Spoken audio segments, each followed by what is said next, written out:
Hi. Well, I'm really pleased today to be interviewing the one and only Ben Moon. Actually, there's a lot of things that I can talk to Ben about today, but there's one thing that I've been wanting to have a conversation with him about for actually a really long time, effectively since 2015. Because in May of that year, 25 years after his ascent of Hubble, he climbed Rainshadow, which is a 9A at Malham. Now, that in itself is amazing, but there was something else that happened that day that I'm particularly interested in. And that is that he fell asleep just prior to the route. And I'm really interested to talk to him today to just talk about that experience and also the connection between that, maybe, and his ascent. So welcome, Ben. Could you just talk through that day? So who you were with, how the day went, and what led up to you having this dose? And, you know, your thoughts on the effect or not effect on doing the route. Hi, Katherine. Nice to talk to you. I was climbing with Mark Pretty and Ben Pritchard. I think possibly Steve Lewis was there, and there were some other people. Some good friends who I've known for a very long time. And I'd been trying Rainshadow for about the past 6 weeks. Sort of first started trying it in February 2015 and did it in May 2015. And as you sort of pointed out then, just before I successfully red pointed the route, I did fall asleep. I was in a 3, so I didn't have to belay anyone. I just sort of walked up the hill, up the side of the gorge there, the cove, and sort of lay down in the sun and just sort of went through the route in my mind, just visualising all the moves, and just sort of as I was getting near the belay, in my mind anyway, I sort of just drifted off and fell asleep. I was really sort of very comfy, and it was really warm in the sun and everything. It just felt very relaxed, and I fell asleep and then woke up, and it turned out I'd been asleep for about 45 minutes or something, because I walked back down, to the bottom of the route where Mark was belaying and climbing with other people, and just sort of tied into the rope and then red pointed the route, and just felt really good on it. So has anything like this happened to you before since doing the route? No, it hasn't. It is the first time that I've fallen asleep. Probably not the first time I've fallen asleep at the crag, but it's the first time I've fallen asleep before a hard red point. I think, it was the combination of, like I said, just being very sort of relaxed, lying in the sort of the grass in the sun, looking down on the cove and everything. And it was a bit weird, and it was weird that obviously was in quite a deep sleep, because I was quite surprised when I got back down to the bottom of the route that I'd like an hour had passed, and I felt a bit guilty that I hadn't been belaying anyone, because she'd been taking it in turns, but they were like, oh yeah, no, it's fine, we're in a 3 anyway, so and as I say, just tied in and then did the route, so just felt really relaxed. So when you woke up and you obviously went back down to the crag and tied in and put your shoes on and all of that, did you feel any different? Did you feel half asleep, or did you feel like you were in a different level of consciousness? Can you remember? No, I felt totally normal, really, to be honest. It was more just in the climbing. I just felt very relaxed climbing. But again, that didn't seem sort of particularly strange either, to be honest. That seemed quite sort of natural. So no, nothing really nothing felt abnormal. apart from the fact that I did feel very relaxed, and you don't always feel very relaxed when you're red pointing, and you don't always climb your best when you're red pointing, you know, and we're all sort of trying to get in that sort of perfect state of mind for the red pointing. And it's, you know, it's very difficult to do that. And what do you think, do you personally on reflection think that there was a link between falling asleep and you feeling so relaxed when you were climbing? Yeah, definitely. I do think there was a definite link with doing the visualization in a nice, comfy place, in the warm sunshine, away from everyone. You know, that just put me, well, sent me to sleep just because I was so relaxed. And I think that, you know, that is the reason why I did feel very relaxed when I was climbing on that go. You know, there'd been other times on the route, you know, when I'd been trying to red point it when I hadn't felt that way, you know, and maybe, you know, I did get through the crux boulder problem a few times on some days before, and then kind of, you know, tensed up and, you know, fell off. Or, you know, one time very early on when I first started red pointing, I got right up to sort of almost like the last tricky move, but it's not that hard a move. You really shouldn't fall off it. And I felt great all the way up to there, and I was just like, suddenly realised, oh yeah, this is it, and like slapped for this layaway and fell off. And that was a total mental thing. I totally sort of blew it. Yeah, so, and, you know, just, yeah, it all went right this one time. And yeah, I do put it down to the sort of falling asleep and the visualization and everything. But I've done a lot of visualization in the past. I mean, I do practice visualization a lot, but it doesn't, it doesn't always work. And when you visualize, then how does that happen for you? Are you visualizing yourself as you are climbing it, or are you visualizing it you watching yourself, or a different method? Yeah, I'm actually climbing it. So yeah, I'm actually doing the route. I'm not watching myself do the route. I'm doing the route. I'm trying to sort of do it as I would do it.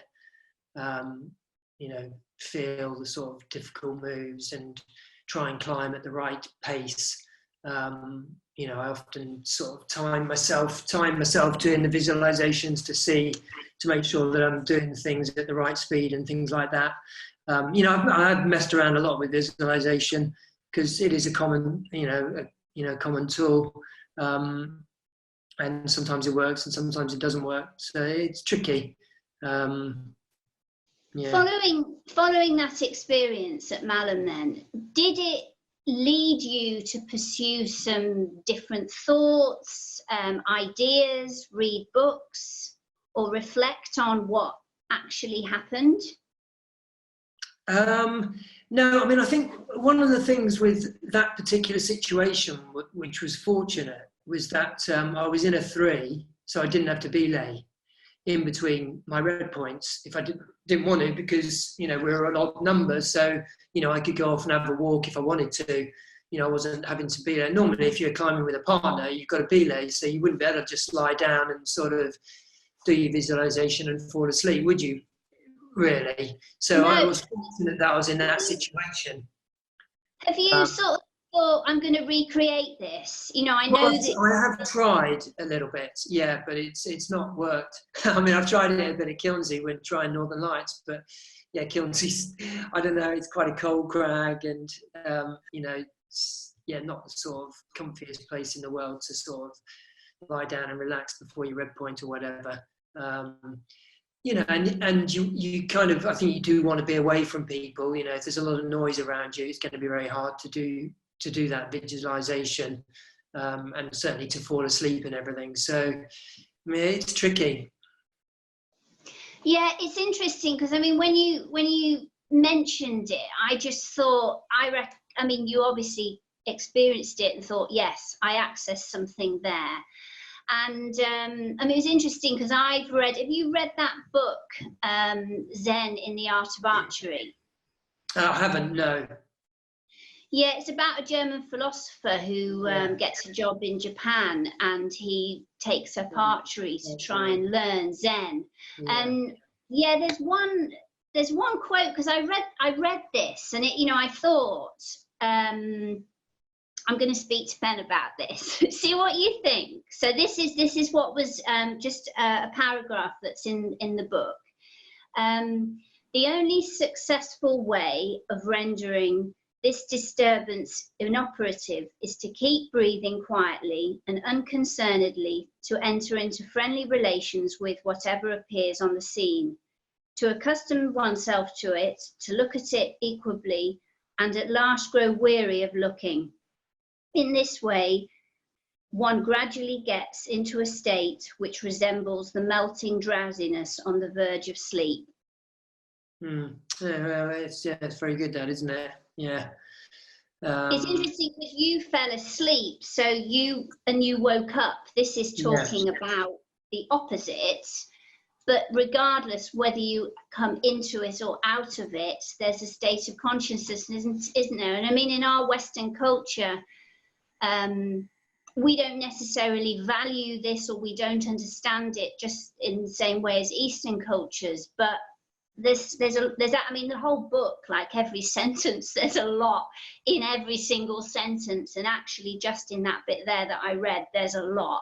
But it's interesting, visualizing, and then that's it. You'd seen it and you fell asleep, and then you woke.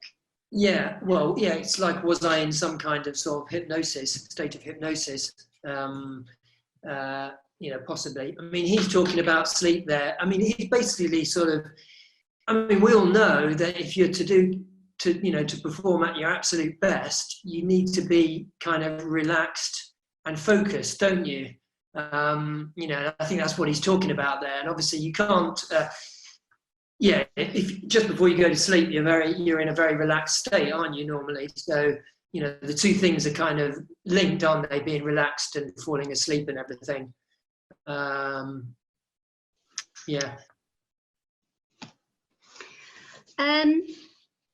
Inner Game of Tennis is one of my favourite books. Have you read that? I have read it. Yeah.